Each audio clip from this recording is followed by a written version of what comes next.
Did you know that the air in the atmosphere is composed of many gases? It is composed of 78% nitrogen, 21% oxygen, 0.03% carbon dioxide, and 0.93% argon. Take a look at this picture.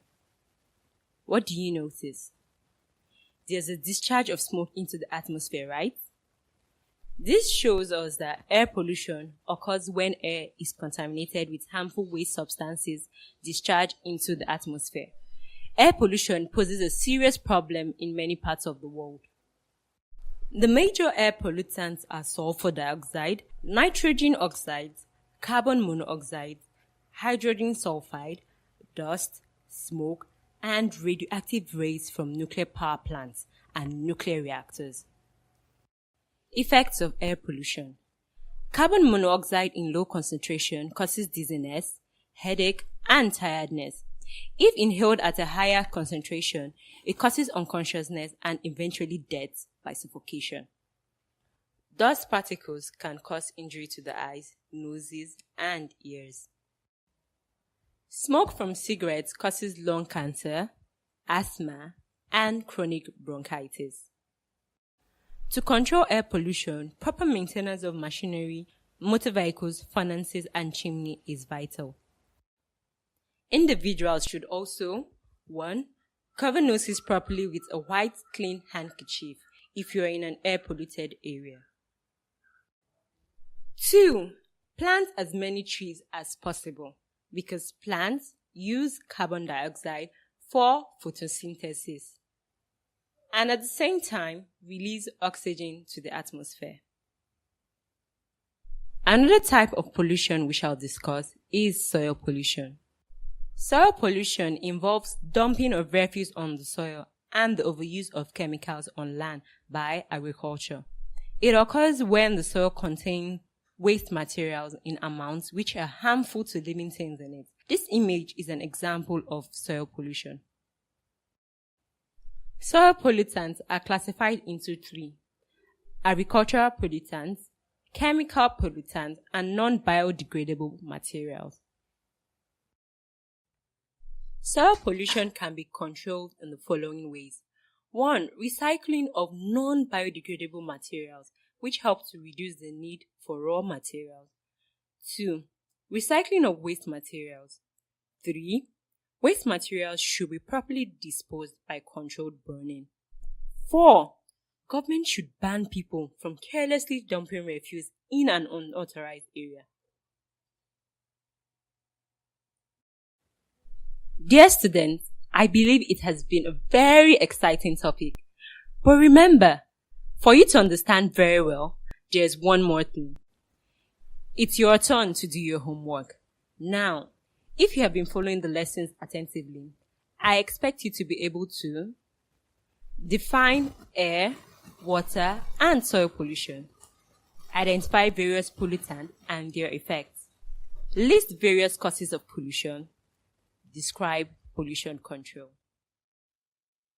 Hello, wonderful students. I trust you all are doing good.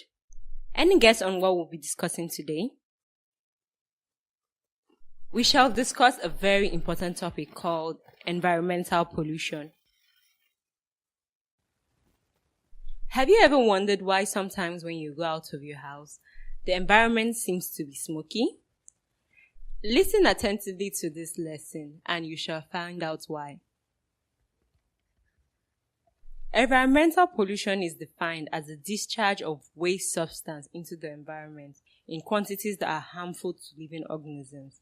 Materials which cause pollution are called pollutants. Examples of pollution are water pollution, air pollution, and soil pollution. Want to know more about each of these types just mentioned? Listen attentively. How many of you visit your grandparents in the village during holidays? Did you notice the inhabitants of the village dump refuse into the water body? Water pollution is the discharge of harmful waste substances into a body of water or aquatic environment. Therefore, those people in the village polluted the water and the environment by dumping refuse into the water body. When water loses its natural color, odor, and taste, it is said to be polluted. Causes of water pollution. The two major causes of water pollution are domestic and industrial waste. Some sources of domestic waste are soaps, detergents, human feces, animal dung, and refuse. Harmful materials from any of these may be washed by the rain and flow back into water bodies that supply us with water. The second source of water pollution is industrial waste. As the name suggests, industrial waste are those waste products that come from industries. Can you think of sources of industrial waste? Oil spillage from refineries, acids, alcohol, chemical compounds such as lead, sulfide, fertilizers, herbicides. Let's take a look at what water pollution looks like. When water is polluted, it becomes unfit for drinking. It may lead to death of aquatic lives. When this happens, fishermen whose major source of income is from fishing are affected, hence also affecting the economy of fishermen in the country. Furthermore, diseases like dysentery, hepatitis can be transmitted by untreated sewage.